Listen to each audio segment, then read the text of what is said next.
Without infrastructure and energy, a continent that will be integrated in terms of trade and logistics will not be a reality. If you want to transform your economy from primary dependence on raw material to manufacturers, you need energy. Whether you are talking about trade, whether you are talking about industrialization, those things will not happen if we don't have good infrastructure. So the case for infrastructure and energy development has been made.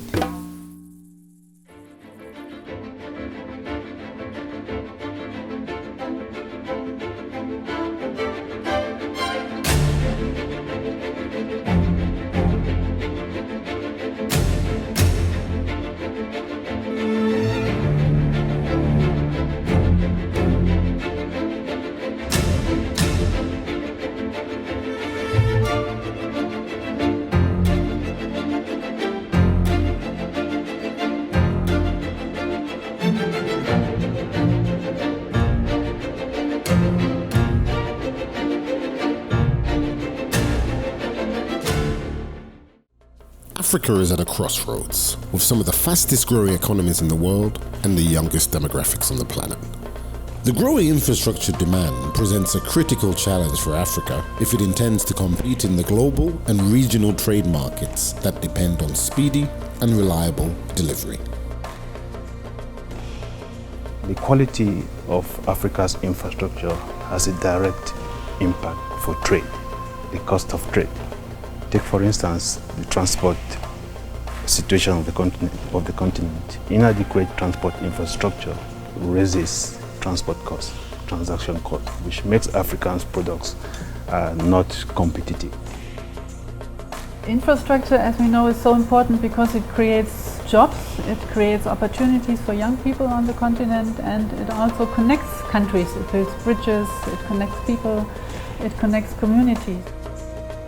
One of the integration objectives is to enlarge Africa's market, and you cannot talk about a large market without physically connected country. Talk also about energy. You cannot have competitive products in countries where you don't have stable, secure electricity. In many countries where you have people using generators. All of these things impact on the competitiveness of Africa's product because of the high cost. The cost of energy is high, the cost of transport is high, the cost of ICT in the continent is high. We cannot compete with other continents with these kinds of high costs. The rapid and concerted rollout of groundbreaking initiatives across the continent to improve road and rail networks and access to electricity through renewable resources are examples that speak to the heart of the African Union's Agenda 2063. The Programme for Infrastructure Development in Africa is a continental framework of Agenda 2063 that aims to address the infrastructure deficits that have hampered Africa's competitiveness in the world market. PIDA aims to deliver on its vision for Africa by focusing on 4 key areas: water, transport, information and communication technology, and energy. In relation to energy, the goal is to develop efficient, reliable, affordable, and environmentally friendly energy networks through development of clean power generation and transmission, high-capacity oil and gas pipelines, and development of renewable energy resources. Furthermore, PIDA will promote and enhance integrated water resource management through development of transboundary waterways and strengthening institutional cooperation for efficient management of shared water resources. PIDA also aims to build a transportation service that will promote movement of people, goods and services through development of a modern African regional transport infrastructure network of roads, railways, ports and air transport services. Moreover, PIDA aims to ensure Africans have access to reliable and affordable ICT through rollout of affordable broadband, increasing access and security of internet services, and promotion of intra-African e-commerce. With over 400 plus projects across the continent, the African Union's Development Agency, NEPAD, is responsible for the implementation of the Programme for Infrastructure Development in Africa. So our role is really to coordinate and facilitate with project owners through the regional economic communities so that these projects can be accelerated and construction can commence. We've done a lot on the generation capacity, but now we really thinking through as to how to integrate the entire continent in terms of looking at the existing power pools. There are 5 power pools, but the thinking now is to design a system that will allow all these 5 power pools to be integrated. That has a number of implications, which means that if you look at the cost of energy, it's as low as 4 kilowatt cents an hour in one particular country and as high as 72 cents per kilowatt hour in another country. But it gives you an idea of the disparity and what will Africa become if we were to have one unified, integrated transmission power pool, wherein we will be able to really calculate the actual cost of electricity. We have member states in Africa which are energy poor. Energy poverty in Africa is rampant compared to the situation in other parts of the world. It's much easier to buy power, to import power, than to generate it locally. Because again, energy generation depends on the energy source. If you don't have waterfalls, if you don't have natural resources that generate energy, you have no choice but to import the energy. And that is the reason we have energy power pools, all over Africa, to try and make energy a good that can be exported and imported. If I produce more than I need, then I should be able to sell the extra to my neighbor. The uptake of renewable energy generation is moving faster than elsewhere in the world. And the good thing is Africa is endowed with renewable energy sources, probably much more than you can find in another place in the world. The actual cost of energy is the single most important element dictating our future energy output and consumption, with hydropower on the continent being one of the most cost-effective energy resources. One of the biggest advantages of developing hydropower is that the cost of production per kilowatt is much lower than the cost of all the other renewable energy sources. Solar, wind power, biogas, mention them. Hydropower so far is the lowest. The other advantage mainly is that most of the hydropower we're talking about power that we generate from running water. So the running water, unless you have affected it environmentally and the rivers run dry, is always replenished by itself. So that's one of the biggest advantages over the other sources of power. Take the Grand Inga hydropower project. With an earmarked location 225 kilometers from Kinshasa and 60 kilometers upstream from the mouth of the Congo into the Atlantic Ocean, the Grand Inga Dam scheme is intended to have a generation capacity of a massive 40,000 megawatts. The transformation for the potential of the Congo region and beyond are immense. The Grand Inga Dam has a huge potential to really bring down the cost of energy on the African continent. If you also juxtapose the Batoka Gorge, these 2 projects alone will drastically reduce the cost of energy because of where it's situated and its potential to really transform the countries around where it's situated, and not to mention the quantities of kilowatt energy that will be added into the grid. So the Grand Inga as an energy project, it's a very significant project because, as you can recall, it's one of the 12 projects of Agenda 2063. So it's one of those priority projects juxtaposed with the Continental Free Trade Area, the Single Africa Air Transport Market. So it is a priority for the African continent, and we hope it will be realized very soon. While Africa does have ample energy resources, more than half of the population of our continent still have no access to electricity. And even amongst those who do, blackouts are common. Meeting our future energy demands has the potential to transform our households and spur development. Imagine quantum amounts of energy. Just imagine that. Having access to 24 hours of affordable and available electricity can change the game, because very quickly we'll be talking about light manufacturing. very quickly in terms of SMMEs that are involved in the agriculture value chain will be able to move into value addition. We talk about canneries and tanneries and preserving agricultural produce for accessing the market in another, another area or another town or another city. Energy is very important for the development of the continent. There are 600 million Africans who still need access to electricity. So for that, we are focusing on renewable energy particularly, given the huge potential we're having across the continent. So Inga is a mega project that's being developed, and we are working with the studies and the different policies and the legal framework. But we also have several other initiatives across the continent. We do have the geothermal energy that we are financing, and we are supporting countries of East Africa.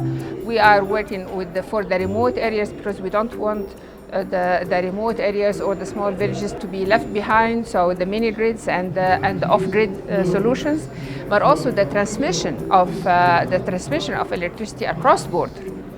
And for the transmission to cross border, there are two aspects: the physical aspect, and that's through Nepal, but also the harmonization of policies and regulations, which we are doing at the African Union for the electricity and for the energy sector, which is very important. As soon as you cross border, you have to make sure that all the standards, policies, tariffications are harmonized. Africa is already not short of infrastructure progress, with a major restructuring of the rail and road corridors already underway.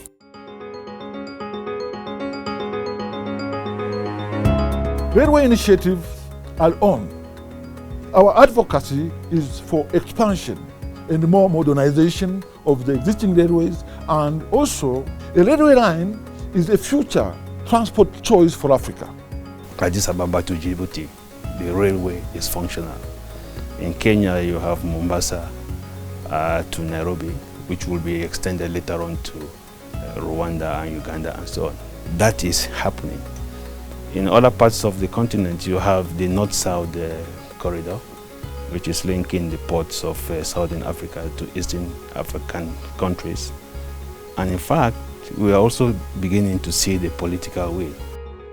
As well as providing energy and infrastructure needs, the added effect of hard infrastructure, such as the introduction of the Pan-African high-speed rail network across the continent, will enhance regional integration and trade facilitation.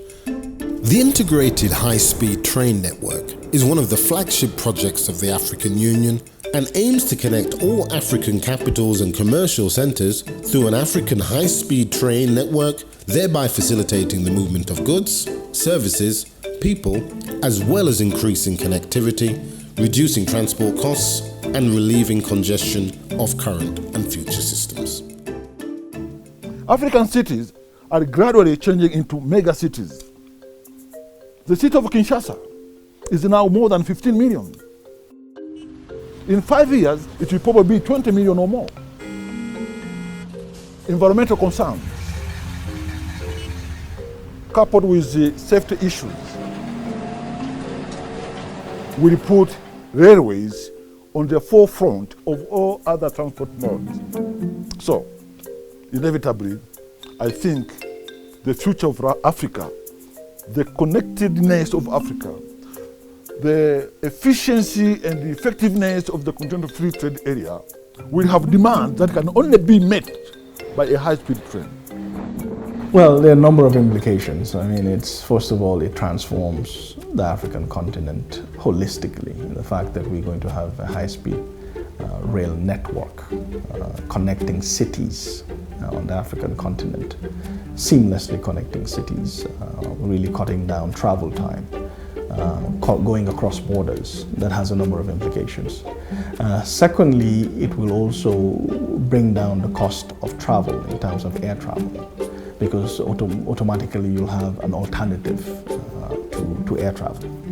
And I think thirdly, because it has a developmental impact, there's a socio-economic dynamic to that. You will be able to move cargo and goods very quickly. You will be able to move people very quickly. You'll be able to really make sure that African capitals that are connected can really integrate and really do a lot more than they're doing now. In order to sustain projects of this magnitude, financial resources and long-term commitments from member states are integral for success. The African Union are working with member states and partners to secure financial commitments for long-term projects. To develop infrastructure on the continent, huge investments are required. Huge investments, huge money to make sure that infrastructure is constructed. So the public sector alone is not able to finance this. And obviously you need partners. So talking about investment and investment opportunities and willingness to invest is very important to get the private sector on board.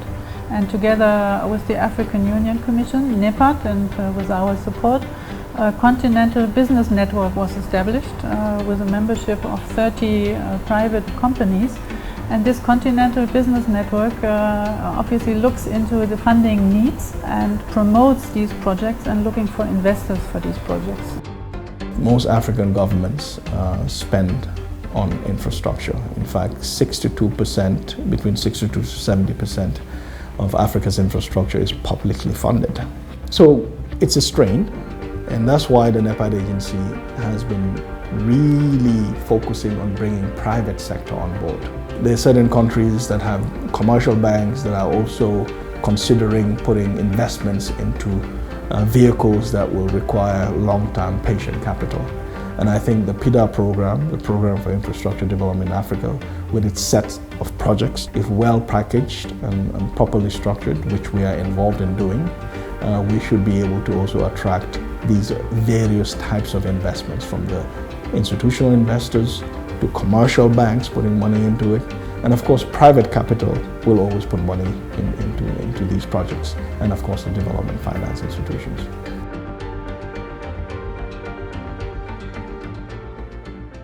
We have infrastructure as an important pillar for our engagement in Ethiopia. And this also, of course, resonates very well with the Agenda 2063, the PIDA, the Program for Infrastructure Development in Africa. We also know the Continental Free Trade Area, the NEPAD, IPPF. These are all initiatives that the bank is involved. But let me come to the road infrastructure, and I will focus on the cross-border. We have a big program. Our portfolio value in the road infrastructure currently is about in the order of $500 million.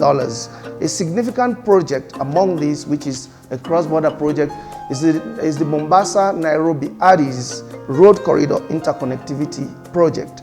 We find these road corridor developments very, very important because we know that we would do this to connect high potential agriculture areas, improve using this to improve the productivity of farmers, connect farmers to input markets, but also to output markets, and also create opportunity for backward and forward linkages that will actually spur development in this country. On the energy sector, a key cross-border project in this operation is the Ethiopia-Kenya Electricity Highway. This project, we are constructing 1,000 kilometers long of high voltage transmission lines, which is also matched by converter stations, one on the Ethiopian side and one on the Kenyan side. This will form the basis for power purchase agreements between these countries, and therefore give them the opportunity to trade power as they see it fit. While adequate supply of infrastructure and energy services on the continent are an essential ingredient to boost economic productivity, the benefits of infrastructure and related services are equally able to cascade to peace and security issues. There's a strong nexus between peace, security, development, and infrastructure. For instance, if you take the map of Africa and you highlight the areas where the mega transboundary infrastructure projects should be implemented or needs to be implemented on the Program for Infrastructure Development. So that's one map, and then you superimpose a second map on top of that map, and you identify where the natural resources are deposited across the continent. You will quickly find that there's a strong link between the natural resource deposits, or the extractives, and the mega transboundary projects. They're pretty much in the same area. Then you'll take a third map and you superimpose it on top of the two maps that I've mentioned. And you'll find that in terms of peace and security, the hotspots are also pretty much located in these areas. Now, imagine those hotspots that I've just mentioned. Imagine if these transboundary infrastructure projects are actualized. What will that mean? It will mean that there will be very little incentive for groups of people to disturb the peace, because jobs would have been created, services would have been online, infant industries would have matured into manufacturing, value addition, and export. Trade would have been enhanced, logistics would have become seamless. So there is, in our minds, although we haven't concluded yet, we are beginning to see a strong link between development, peace, security, and infrastructure provisioning. As the continent grows, so will its needs for energy consumption and the rebuilding of infrastructure. The African Union are at the forefront of incremental shifts that are now moving the continent forwards towards a prosperous future and the Africa we want.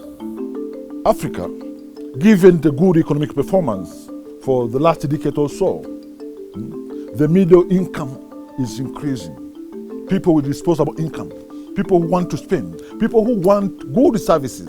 As we move out of poverty, as we improve our own lives, we need better services, we need better goods. If we industrialize, if we make sure that infrastructure projects are being actualized, it's becoming a reality, electricity provision is happening, people have available, affordable and accessible energy, and roads are seamlessly constructed, there's internet connectivity, there's pipe and running water. I think very quickly we should be able to really nurture those small and medium-sized enterprises. More young Africans can build and write apps. We should be able to transform our economies, and it's happening. I mean, a number of African economies have tremendously changed. You see it, you feel it, and I think it's all positive. It's really all positive.